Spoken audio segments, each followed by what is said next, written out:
आपका dream project और आज शिलान्यास हुआ है, क्या कुछ कहेंगे? तो राजस्थान के लोकप्रिय मुख्यमंत्री श्री अशोक गहलोत जी ने हमारे विधानसभा क्षेत्र नवलगढ़ के अंदर, मेरे गांव परशुरामपुरा के अंदर,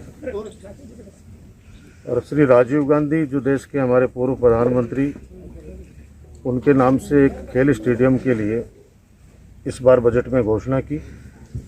और उसी बात को आगे बढ़ाते हुए आज हम लोगों ने एक ये शिलान्यास का कार्यक्रम रखा है शॉर्ट रूप से, क्योंकि कोविड की महामारी को देखते हुए हमने इस कार्यक्रम को बहुत ही शॉर्ट में रखा है, क्योंकि 2 महीने से टेंडर हो रखे थे और हम चाह रहे थे कि काम जल्दी जल्दी शुरू हो। लेकिन ये भी इंतज़ार कर रहे थे कि गांव के अंदर, हमारे क्षेत्र के अंदर बहुत खुशी का माहौल होगा और उस दिन बहुत हज़ारों की संख्या में लोग आएंगे और इस खुशी को सबके बीच के अंदर मैं बांटूंगा। मुझे बहुत खुशी होगी। लेकिन अब जो विधि को जो मंजूर है, क्योंकि इस कोविड को देखते हुए हम सबसे पहले तो हमारा प्रयास है कि लोग सुरक्षित रहें, लोग अपना जीवन बचाएं, अपने परिवार का जीवन बचाएं, और हम और प्रशासन मिलकर जितना उनको अवेयर करने की, जितनी उनकी व्यवस्थाएं करने का प्रयास हम लोग शुरू से लगे हुए हैं। हमारे कलेक्टर साहब ने भी हमारी रिक्वेस्ट पे EFMT फंड से भी काफ़ी राशि दी है इस हमारे परशुरामपुरा के स्टेडियम को। इनको भी धन्यवाद देता हूँ और विशेष तौर से माननीय मुख्यमंत्री जी का धन्यवाद देना चाहता हूँ कि एक ग्रामीण अंचल के अंदर एक ऐसे खेल स्टेडियम के लिए बजट में जगह देना। बजट के अंदर जगह देने का मतलब है, जब स्टेडियम बनकर तैयार हो जाएगा, लगभग 10 करोड़ की लागत से स्टेडियम बनने जा रहा है, जिसमें सरकार के पैसे हैं, विधायक फंड के पैसे हैं, और हम श्री सीमेंट के CSR फंड से भी बहुत सारी जिम्मेदारी उनको, श्री सीमेंट वालों को भी देने वाले हैं। और इसमें एक डिफेंस एकेडमी का भी हम लोग संचालन करेंगे, ताकि हमारे यहाँ पे, क्योंकि हमारा झुंझुनू जिला सैनिकों का जिला है, पुलिस के अंदर, सरकारी सेवाओं के अंदर हमारे बच्चे बहुत जाते हैं, तो वो सीखकर झुंझुनू जब डिफेंस की तैयारी करने के लिए जाते हैं तो बहुत पैसा भी खर्च होता है और घर से दूर भी रहते हैं।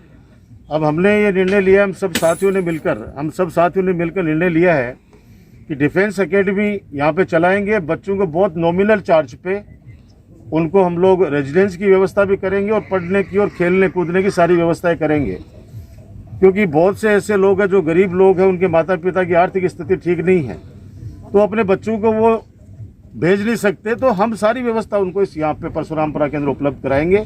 हमारे नवलगढ़ क्षेत्र के सभी बच्चे, आसपास के क्षेत्रों के बच्चे, वो सब यहाँ पे इस चीज़ का लाभ लेंगे।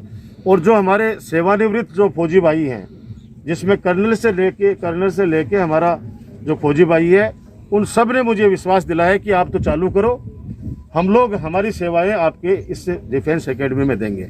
गवर्नमेंट की तरफ से यहाँ पे कोच आएंगे, पूरा अच्छा वातावरण यहाँ पे बनेगा, जिसके अंदर क्रिकेट का मैदान, फुटबॉल का मैदान, हमारे कबड्डी का, वॉलीबॉल का, बैडमिंटन का कोर्ट भी बनने जा रहे हैं। जो बड़े बड़े मेट्रो सिटीज के अंदर जो बैडमिंटन के कोर्ट देखे, वो आपको परशुरामपुरा के श्री राजीव गांधी खेल स्टेडियम के अंदर आपको मिलेंगे। मेरा तात्पर्य ये है कि हमारे यहाँ पे नवलगढ़ क्षेत्र के अंदर, चाहे चिकित्सा का मामला हो, चाहे शिक्षा का मामला हो, चाहे खेल कूद का मामला हो, चाहे सड़क का मामला हो, पेयजल का हो, सारी जितनी मूलभूत सुविधाएं मैं आम जनता के लिए, छत्तीस कौम के लिए ला सकता हूँ, वो लाने का मैंने हमेशा प्रयास किया और उसमें सफलता भी पाई है। आप अभी परशुरामपुरा वाली ये जो रोड है, 21 करोड़ रुपए माननीय मुख्यमंत्री जी ने स्वीकृत कर दिए हैं, टेंडर हो गए हैं और जल्दी PWD इस काम को शुरू कर देगी, ताकि ये जो आम रास्ते की समस्या आने वाली दिक्कत है, ये भी नहीं रहेगी, लोगों को सुलभ हो जाएगा रास्ता। वैसे ही चिराना से लेके टोडपुरा, टोंगचिल्ली, भोजनगर और हमारे देवगांव तक ये भी 5 मीटर सड़क चौड़ी हो रही है, तो यहाँ से सीधा एक बिल्ड रास्ता निकल जाएगा झुंझुनू के लिए। जयसिंहपुरा से झुंझुनू तो हमने जोड़ दिया है, और जयसिंहपुरा से लेके परशुरामपुरा होते हुए, देवगांव होते हुए, चिराना से, तो एक ये सीधा बीच का रास्ता सुलभ हो जाएगा सबके लिए। मैं सब ग्रामीण वासियों को, नवलगढ़ वासियों को बहुत बहुत बधाई देता हूँ कि ये शुभारंभ आज शिलान्यास हमने किया है। जिस दिन ये बनकर तैयार हो जाएगा, हमारे बाबा मानदास के आशीर्वाद से, बाबा रामसर पीर के आशीर्वाद से एक भव्य आयोजन करेंगे, जिसके अंदर माननीय मुख्यमंत्री जी को भी आमंत्रित करेंगे, और उस दिन और सौगातें हमारे इस नवलगढ़ क्षेत्र की जनता के लिए लेंगे, ऐसा मुझे विश्वास है।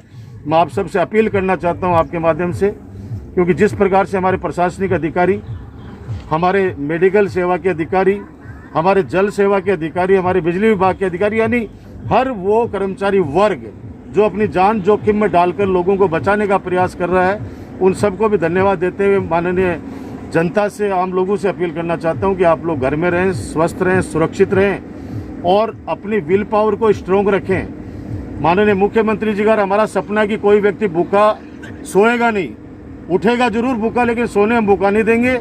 अगर किसी के भी घर में कोई दिक्कत है तो ग्रामीण वासी तो आपस के अंदर एक दूसरे की मदद कर ही रहे हैं। शहरों के अंदर भी हमने नगर पालिका प्रशासन को इस काम में लगा रखा है, हमारे चेयरमैन, वाइस चेयरमैन सब लोग लगे हुए हैं।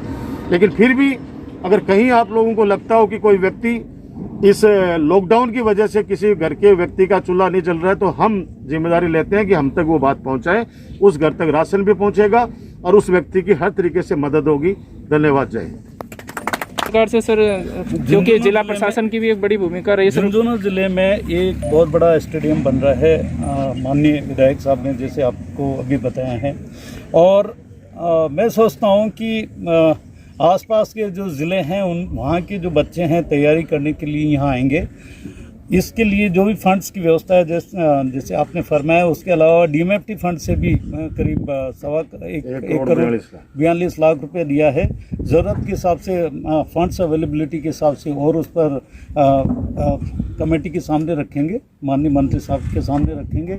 और मेरी उम्मीद है कि ये स्टेडियम जल्दी से जल्दी तैयार होके और ग्रामीण जनता को और आसपास के लोगों को बड़ी रिलीफ देगा, और यहाँ से बड़ी संख्या में फौज के लिए लोग तैयार होके जाएंगे। नेशनल इंटरनेशनल के प्लेयर्स तैयार होंगे, ऐसी मेरी कामना है। जहाँ तक कोरोना से संबंधित बात है, कोरोना में बाकायदा सब लोगों से पुनः आग्रह है कि सोशल डिस्टेंसिंग की पालना करें, मास्क पहन के रखें और ज़्यादा से ज़्यादा घरों में रहें। कुछ पीरियड है जो ये निकलने वाला है, बाकायदा पेशेंट्स भी करीब करीब आधे रह गए हैं, तो पुनः सबसे अपील है कि कोविड गाइडलाइंस की पालना करें। धन्यवाद।